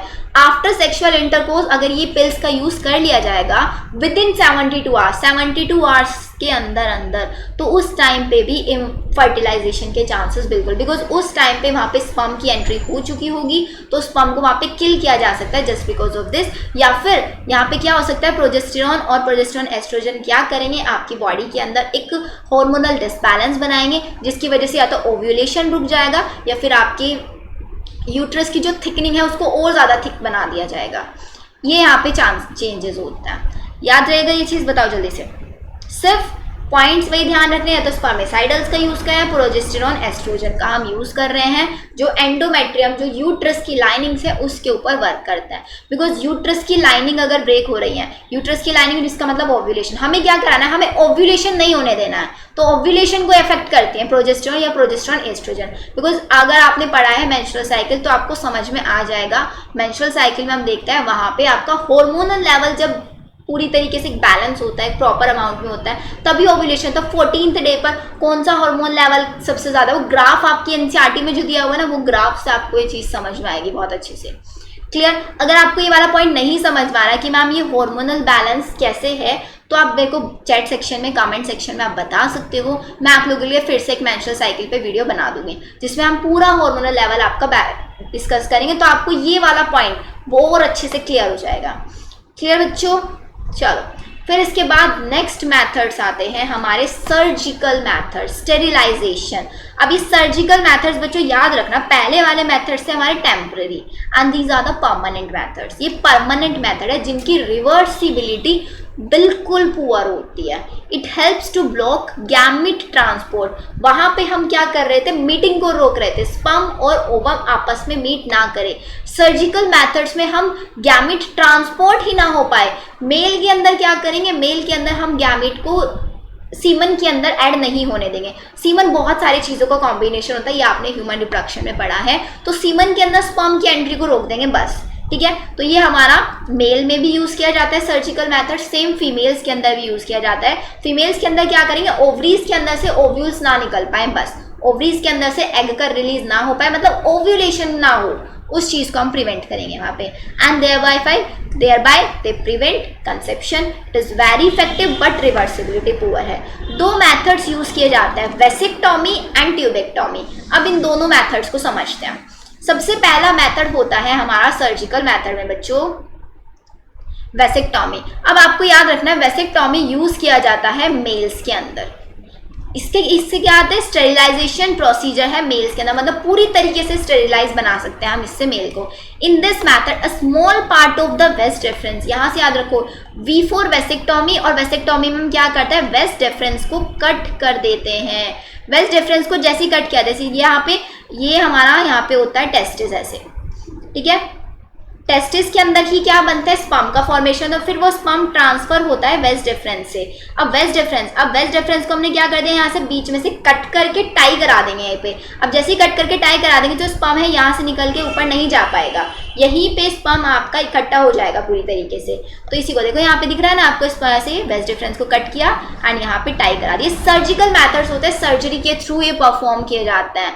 एक परमानेंट मेथड्स ये आपके किए जाते हैं। In this method small part of the vas deferens is remove and tied up through a small incision on the scrotum के जस्ट ऊपर की साइड में ही इनको यहाँ पे टाई अप कर दिया जाता है। याद रहेगा वेसेक्टॉमी में वेस्ट डिफरेंस को कट करते हैं और वो मेल के अंदर होता है, जिसके थ्रू क्या होता है, स्पर्म ट्रांसपोर्ट नहीं हो पाता, sperm outside the body release नहीं हो पाएगा, बट सीमन का फॉर्मेशन होगा। यहाँ पे सेक्सुअल एक्ट में कोई भी, सेक्सुअल डिजायर्स में कोई चेंजेस नहीं आएंगे, इस चीज को बिल्कुल भी इफेक्ट नहीं करेगा। ये चीज आपको याद रखनी है। नेक्स्ट आता है हमारा ट्यूबेक्टॉमी। अब सेम जैसे वहां पे वेसेक्टॉमी में हमने वेस्ट डिफरेंस को कट कराया, सेम हम ट्यूबेक्टॉमी में क्या कराएंगे, फेलोपियन ट्यूब को कट करा देंगे, बिकॉज जो आपकी ये फेलोपियन ट्यूब है, फेलोपियन ट्यूब से यहाँ से एग निकल के आगे ना आ पाए, यहाँ से जो स्पर्म एंटर हुआ है स्पर्म का फ्यूजन एग के साथ ना हो पाए। ये भी स्टेरिलाइजेशन प्रोसेस है फीमेल्स के अंदर सर्जिकली परफॉर्म किया जाता है। In this a small part of the fallopian is removed and tie up through a small incision in the abdomen or through vagina। ये एब्डोमेन के थ्रू भी हो सकता है और या फिर आपका वेजाइना के थ्रू भी ये परफॉर्म किया जा सकता है। क्लियर, सिर्फ फेलोपियन ट्यूब को यहाँ पे कट करेंगे, टाई करेंगे ताकि जो ओव्यूल्स है वो आपके रिलीज ना हो पाए। डन बच्चों, समझ में आया यहाँ तक? याद रखना है टेम्पररी नहीं, ये परमानेंट मेथड्स हैं। अगर टेम्पररी इनको बनाया था तो इनका रिवर्सिबिलिटी बहुत ज़्यादा पुअर होती है। चलो, अब नेक्स्ट आता है कि इन कॉन्ट्रासेप्टिव मेथड्स के क्या क्या साइड इफेक्ट्स हो सकते हैं। What are the side effects of these contraceptive methods. चलो, अब इनके सबसे पहला साइड इफेक्ट होता है हमारा nausea, abdominal pain, break through bleeding या फिर इरेगुलर मेंस्ट्रुअल ब्लीडिंग या फिर आपका ब्रेस्ट कैंसर। ये सारे के सारे फीमेल्स के अंदर होने वाले साइड इफेक्ट्स होते हैं just because of these contraceptive methods. इनको आप याद रखना है, 1 2 3 4 टोटल 5 मेथड से याद रखना है। Nausea, abdominal pain, break through bleeding, irregular menstrual bleeding या फिर ब्रेस्ट कैंसर। देन यहाँ तक बच्चों जल्दी से बताओ, सब कुछ समझ में आ गया यहाँ तक? इसके बाद ना सबसे ज़्यादा इंपॉर्टेंट है बच्चों, चैप्टर पढ़ने के बाद क्वेश्चन ज़रूर प्रैक्टिस कर लेना। मैंने ऑलरेडी एक वीडियो आप लोगों की अपलोड कर रखी है जिसमें मैंने सारे क्वेश्चन प्रैक्टिस किए हुए हैं, सारे क्वेश्चंस आपके समझाए हुए हैं जो प्रीवियस ईयर में आए हुए हैं। उसका ना लिंक मैं आपका डिस्क्रिप्शन में दे दूंगी। पहले लेक्चर सुनना, नोट्स प्रिपेयर करना, उसके बाद वो वीडियो देख लेना। डन, चलो अब आगे कंटिन्यू करते हैं। अब नेक्स्ट हमारा मेथड आता है मेडिकल टर्मिनेशन ऑफ प्रेगनेंसी, जिसको हम बोल सकते हैं एमनियोसेंटेसिस। एमनियोसेंटेसिस ये भी बहुत इंपॉर्टेंट है बच्चों, यहाँ से भी क्वेश्चन आता है। MTP जिसको हम बोलते हैं। अब सबसे पहली चीज़ कि what is medical termination of pregnancy, इसको समझते हैं। इंटेंशनल या फिर voluntary termination of pregnancy before full term is called MTP।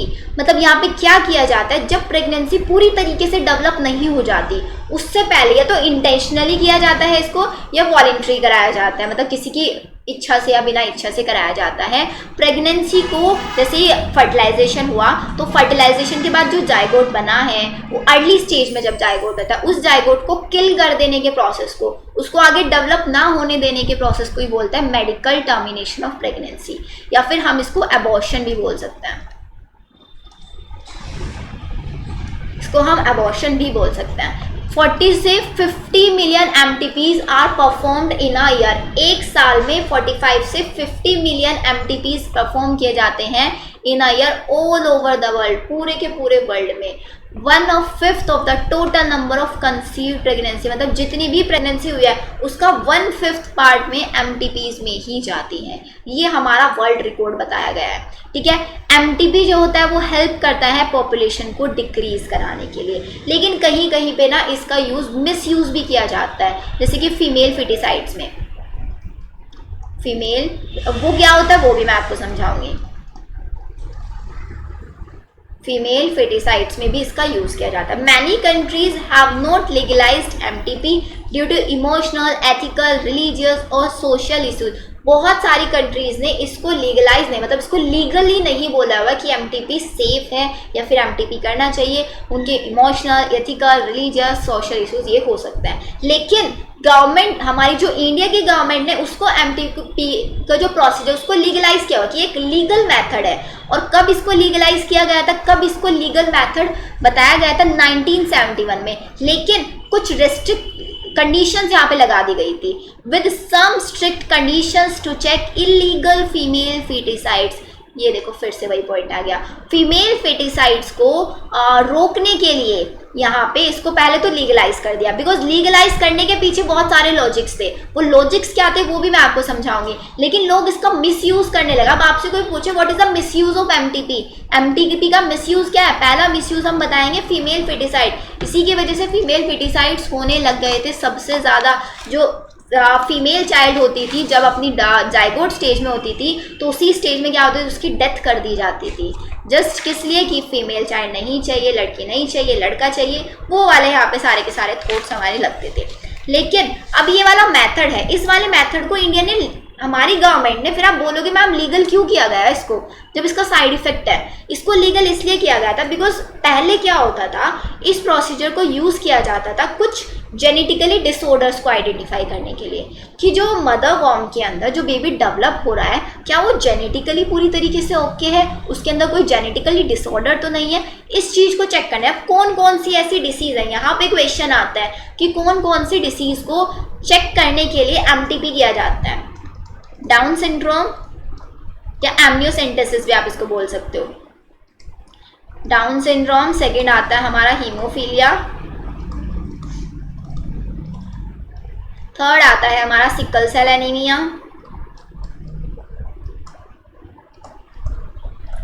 And the fourth one is our muscular dystrophy.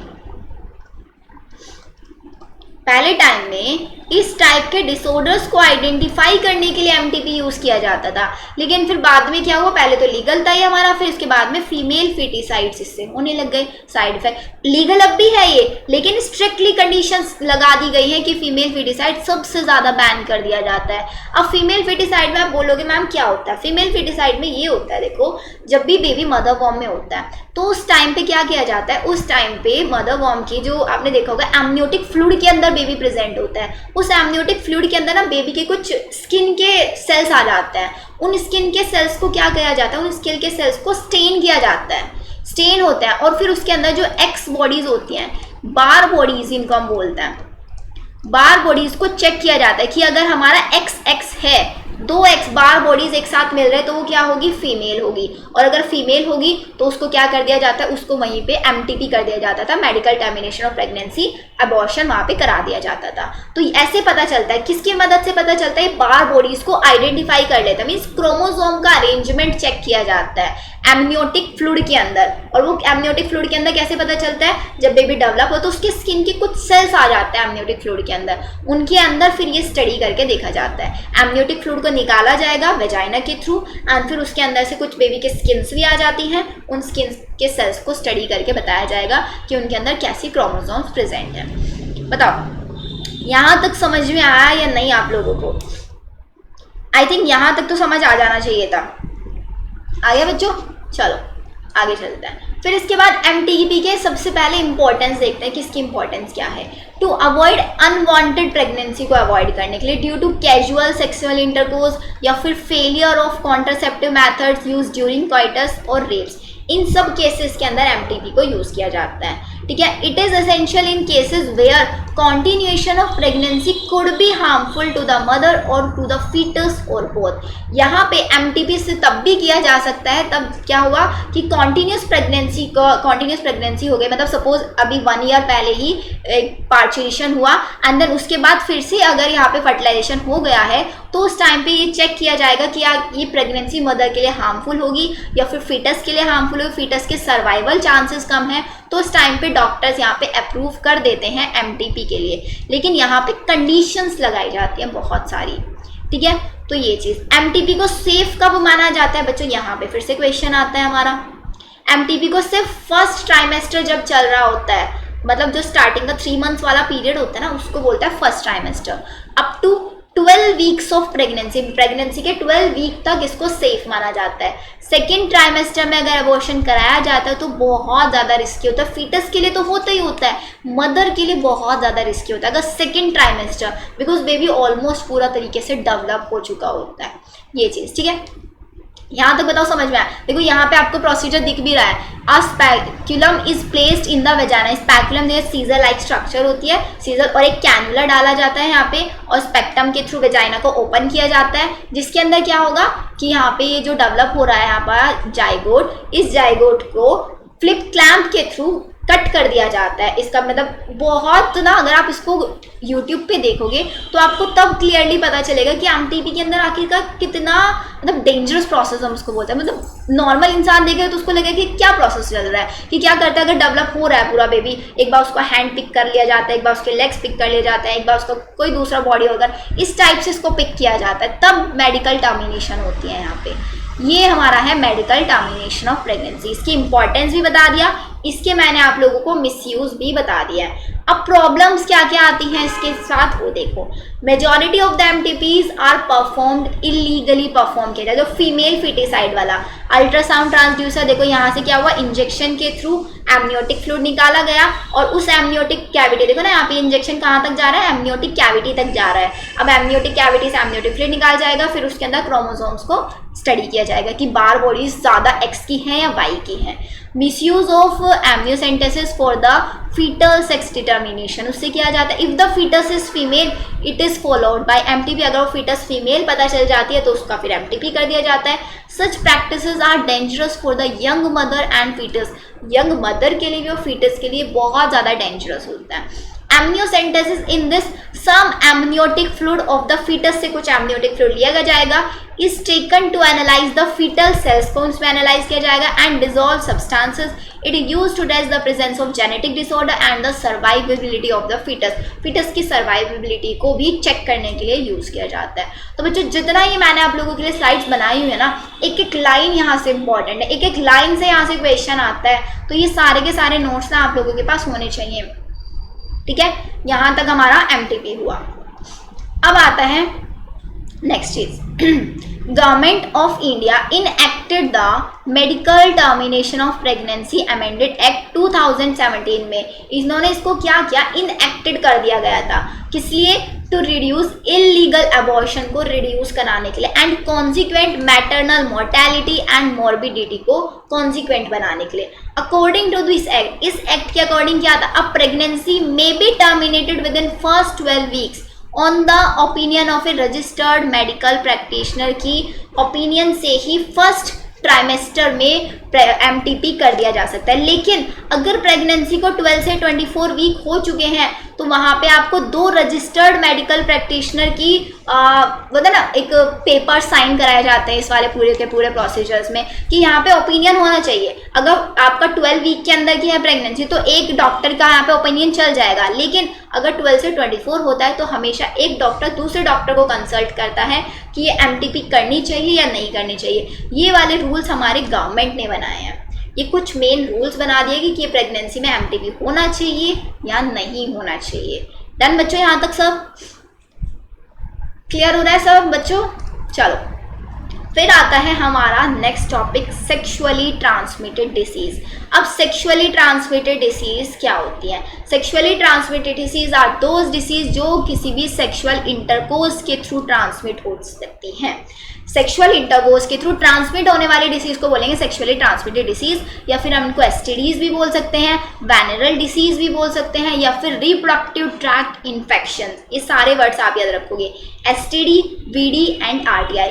Examples फिर आप लिखोगे इनके, गोनोरिया, सिम्फिलिस, जेनेटिक हर्पिस और क्लेमाइडाइसिस, जेनाइटल वॉर्ड्स, आपका ट्राइकोमोनियासिस, हेपेटाइटिस बी, HIV जो हमारा एड्स कराता है। इसमें एक सबसे ज़्यादा क्वेश्चन आता है जेनाइटल हर्पिस पे। जेनाइटल हर्पिस एक ऐसी डिसीज़ है बच्चों जिसका कोई ट्रीटमेंट नहीं है, नॉट ट्रीटेबल हम इसको बोलते हैं, नॉट ट्रीटेबल। बाकी जेनाइटल वॉर्ड्स और आपका इसमें कौन सा है, हाँ ट्राइकोमोनियासिस भी हो सकता है, आपका क्लेमाइडी, ये सारे के सारे एंटीबायोटिक्स के थ्रू या फिर किसी भी मेडिसिन के थ्रू इनका ट्रीटमेंट, ये क्यूरेबल डिसीज होते हैं, लेकिन जेनाइटल भी नॉन क्यूरेबल डिसीज इसको बोला जा सकता है। जैसे कि आप बोल सकते हैं साइफिस में क्या होता है, गोनोरिया के अंदर क्या हो जाता है, जेनाइटल हर्पिस या फिर जेनाइटल वॉर्ड्स, ये सारे के सारे आप यहाँ पे डिसीज आपको बताए गए हैं। डन यहाँ तक। चलो अब नेक्स्ट आता है कि आपका हेपेटाइटिस बी और HIV, ये दोनों की दोनों डिसीज आपकी कैसे होती हैं। हेपेटाइटिस बी और HIV हमेशा होती हैं by the sharing of injection. सबसे ज़्यादा ये इनका जो फैलने के चांसेस होता है हॉस्पिटल्स में होता है। अगर हॉस्पिटल्स में क्या होता है कि वहाँ पे नीडल्स का यूज़ नहीं किया जा रहा है प्रॉपरली, एक ही नीडल एक पेशेंट को लगाया गया, दूसरे पेशेंट को भी वही लगाया, जो सर्जिकल इंस्ट्रूमेंट्स है उनको प्रॉपरली क्लीनिंग नहीं कराया जा रहा है, वहाँ पे सबसे ज़्यादा चांसेस होते हैं। तो हमेशा इंजेक्शन नीडल्स या फिर सर्जिकल इंस्ट्रूमेंट इनके शेयर होने से फैल सकती है, या फिर ब्लड ट्रांसफ्यूजन, आपने ब्लड डोनेट किया, आप क्या है HIV पॉजिटिव, हेपेटाइटिस बी आपको है, तो जिसके ऊपर वो ब्लड जाएगा, जो ब्लड एक्सेप्टर होगा उसके अंदर डिसीज़ फैल सकती है, या फिर ये आपका मदर से फीटस तक भी आपकी डिसीज़ ट्रांसमिट हो सकती है।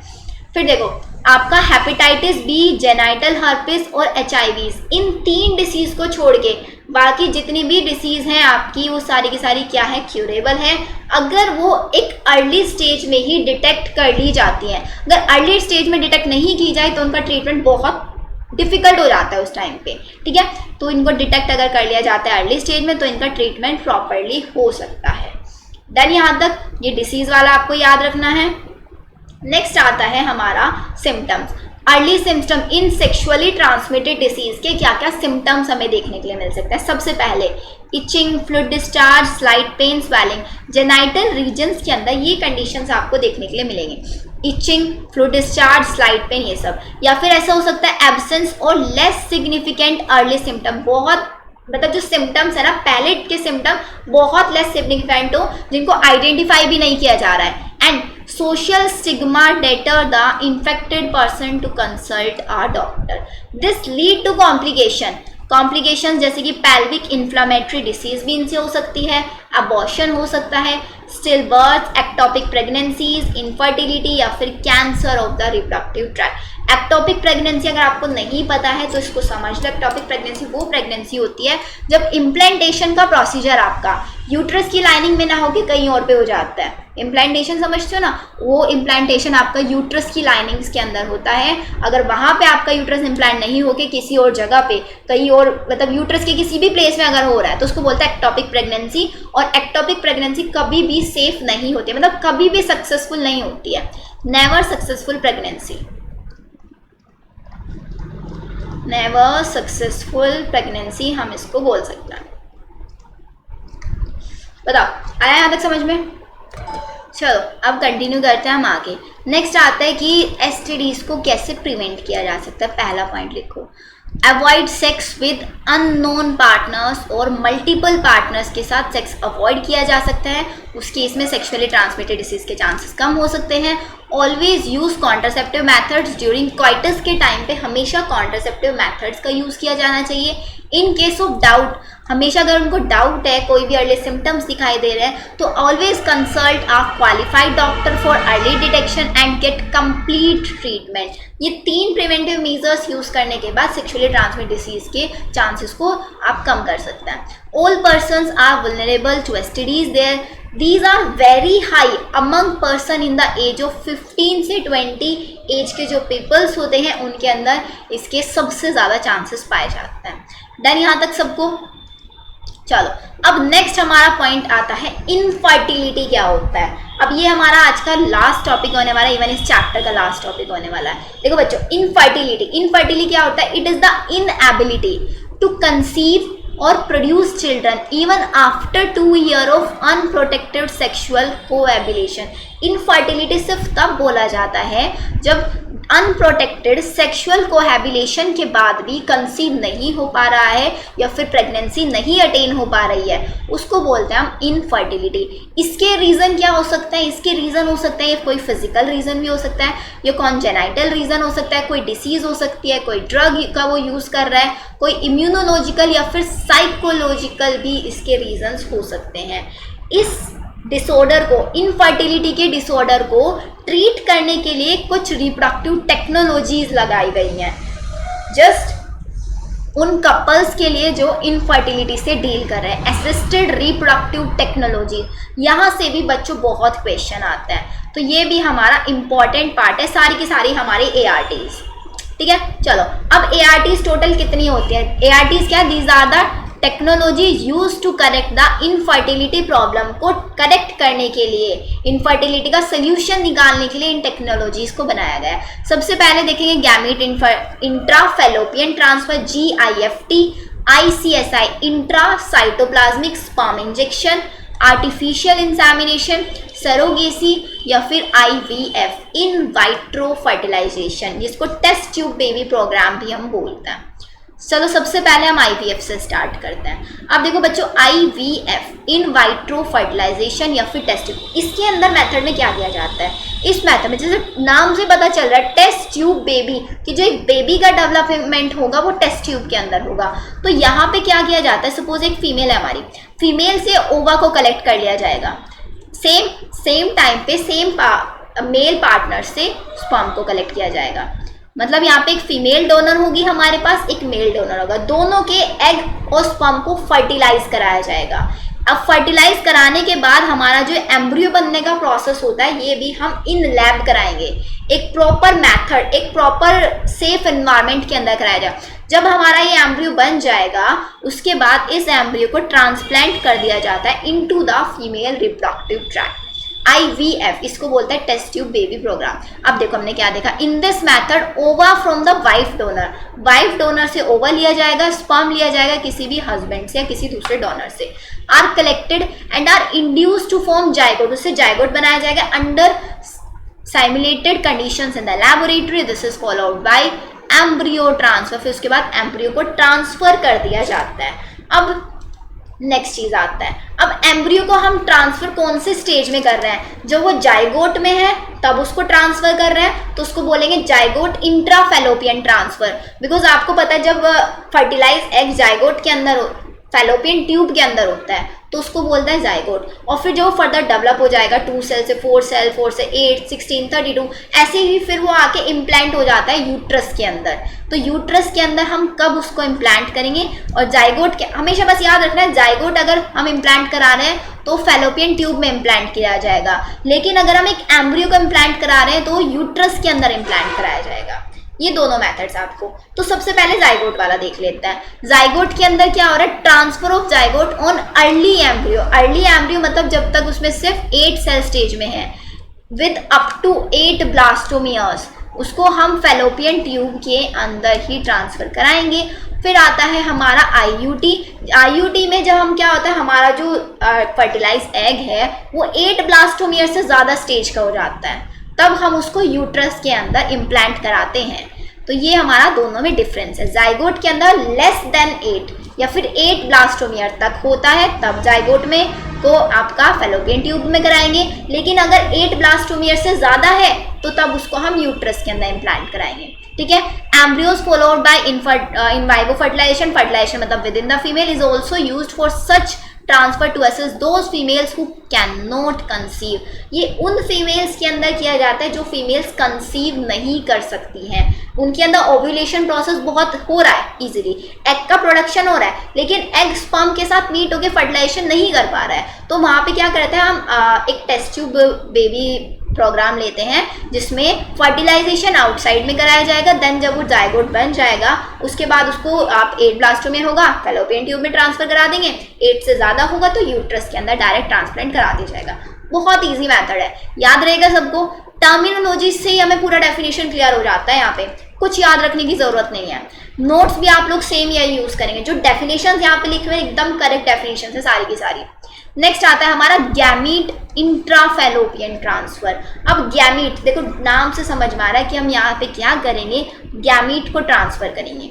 ठीक है, तो transfer of an ovum from a donor into the fallopian tube of another female. अब ये वाला मेथड किन फीमेल्स के अंदर यूज किया जाएगा, जहाँ पे कोई ओव्यूलेशन नहीं होता है या फिर जो अनहेल्दी एग्स का फॉर्मेशन कराती हैं फीमेल्स, उनके अंदर क्या होगा, किसी दूसरी फीमेल के से मतलब किसी दूसरे डोनर से ओवम कलेक्ट किया जाएगा और जो दूसरी फीमेल है मीन्स जिसके अंदर फर्टिलाइजेशन हमें कराना है उसके अंदर उसको ट्रांसप्लांट करा दिया जाए। इसको बोलते हैं गैमीट, मतलब हम गैमीट को ट्रांसफर करा रहे हैं किसके अंदर, फैलोपियन के अंदर गैमीट को ट्रांसफर करा रहे हैं। देखो transfer of an ovum from a donor into the fallopian tube of another female who can not produce ovum, जो ओवम का फॉर्मेशन नहीं कर सकती है but can provide suitable environment for fertilisation and development. Fertilisation और development के लिए suitable environment वो प्रोवाइड करा सकती है। ये मेथड यूज किया जाता है, इसको बोलता है गैमीट इंट्राफैलोपियन ट्रांसफर। उन फीमेल्स के अंदर जिन फीमेल्स के अंदर कोई ओव्यूलेशन नहीं हो रहा है या फिर वो एग्स नहीं बना सकती हैं। और पहले वाला मेथड था IVF, किन फीमेल्स के अंदर किया जाएगा, जो फीमेल्स कंसीव नहीं कर पा रही हैं, वहाँ पे फर्टिलाइजेशन नहीं हो पाता है तो फर्टिलाइजेशन बाहर कराएंगे, यहाँ पे एक दूसरा ओवम आर्टिफिशियल ओवम यहाँ पे हम ट्रांसप्लांट कराएंगे। समझ में आ रहा है डिफरेंस, ये समझना है कि ये टेक्निक स्किन के अंदर हम यूज करा सकते हैं, वो बहुत इंपॉर्टेंट है समझना। बिकॉज आप लोगों को ना कंडीशंस दे दी जाएंगी कि किसी फीमेल की ये कंडीशन है तो बताओ कौन सी टेक्निक आप वहाँ पे लगा सकते हो, तो इसलिए आपको रीजन समझना जरूरी है। Next, intracytoplasmic sperm injection. अब यहाँ पे क्या होता है, ये एक लेबोरेटरी टेक्निक होती है इन विच अ सिंगल स्पर्म, एक मेल पार्टनर से स्पर्म को लिया गया, उसको इंजेक्ट करा दिया जाता है directly into an egg from female partner.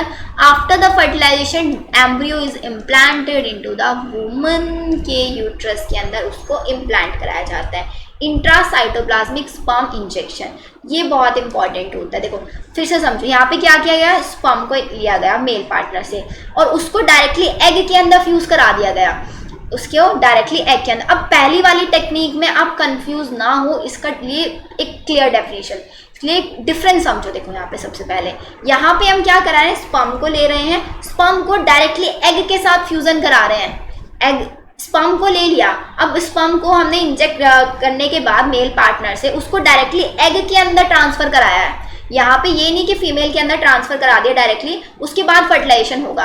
और पहली वाली में क्या कर रहे थे, इससे पहले में देखो यहाँ पे हम किसी दूसरे डोनर से एक एग ले रहे थे या ओवम ले रहे थे, फीमेल के अंदर ट्रांसफर, फिर नेचुरल फर्टिलाइजेशन यहाँ पे हो रहा था, ठीक है। और इस वाले मेथड के अंदर हम क्या कर रहे थे, हम इस वाले मेथड में हम स्पर्म और एग दोनों को ले रहे थे, दोनों को कलेक्ट कर रहे थे, फिर बाहर आउटसाइड में आप फर्टिलाइजेशन करा रहे थे।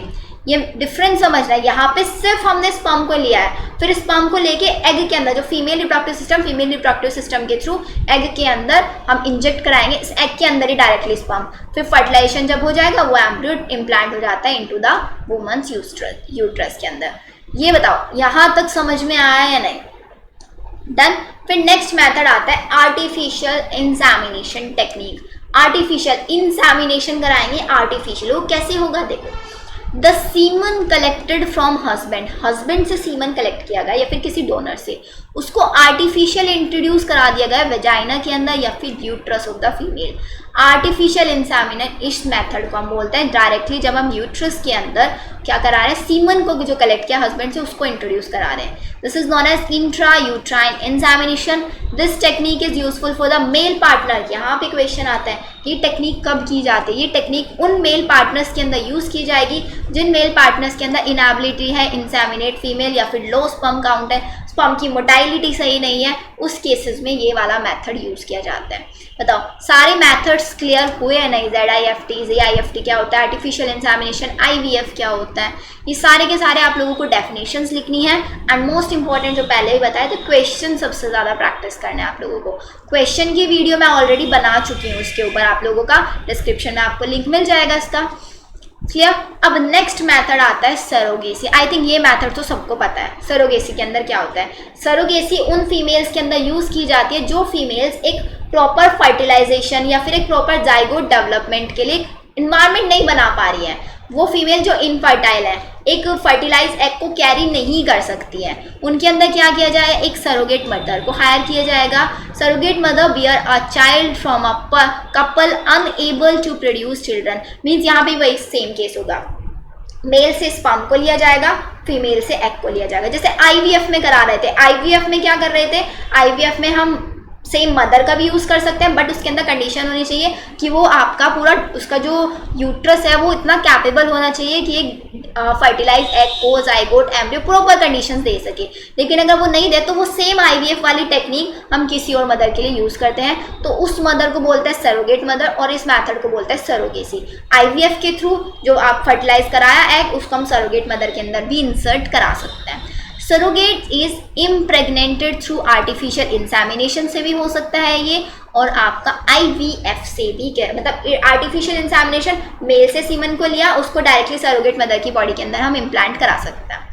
देन यहाँ तक सारे मेथड्स क्लियर बच्चों? चलो अब आता है ART से क्या क्या प्रॉब्लम्स हो सकती है। आर्टिफिशियल रिप्रोडक्टिव आपकी असिस्टेड रिप्रोडक्टिव टेक्नोलॉजीज। प्रॉब्लम क्या है? सबसे पहला, it require high precision handlings by specialised professionals की ज़रूरत होती है, एंड एक्सपेंसिव इंस्ट्रूमेंट, मतलब ये कॉस्टली आपकी टेक्निक्स होती हैं, डायरेक्टली ये बोल रहे हैं। Therefore these facilities are available only in few centres. बहुत कम ही हॉस्पिटल्स होते हैं जिनके अंदर ये टेक्निक्स अवेलेबल होती हैं। यहाँ पे इमोशनल, रिलीजियस, सोशल प्रॉब्लम्स ये सब आ सकती हैं। तो ये हमारी ART से रिलेटेड आपकी प्रॉब्लम्स। Then last, legal adoption is one of the best method for couples looking for parenthood. कोई भी अगर पेरेंट बनना चाहते हैं तो उसके लिए सबसे बेस्ट मेथड है वो लीगली किसी भी चाइल्ड को अडॉप्ट कर सकते हैं या फिर ये टेक्निक्स यूज़ कर सकते हैं। तो बच्चों यहाँ पे हमारा फिनिश हुआ पूरा का पूरा चैप्टर आपका कौन सा, रिप्रोडक्टिव हेल्थ। उसके अलावा एक नेक्स्ट पॉइंट रह जाता है बस हमारा क्लेफ्ट पैलेट। अभी क्लेफ्ट पैलेट में क्यों बता रही, आपकी एनसीईआरटी में नहीं गिवन है ये वाला, लेकिन हमारा ना नीट में एक क्वेश्चन आया था, उसमें एक ऑप्शन था क्लेफ्ट पैलेट। तो एक बच्चे ने बोला था मैम क्लेफ्ट पैलेट हमें नहीं समझ, बिकॉज एनसीईआरटी में नहीं पढ़ा।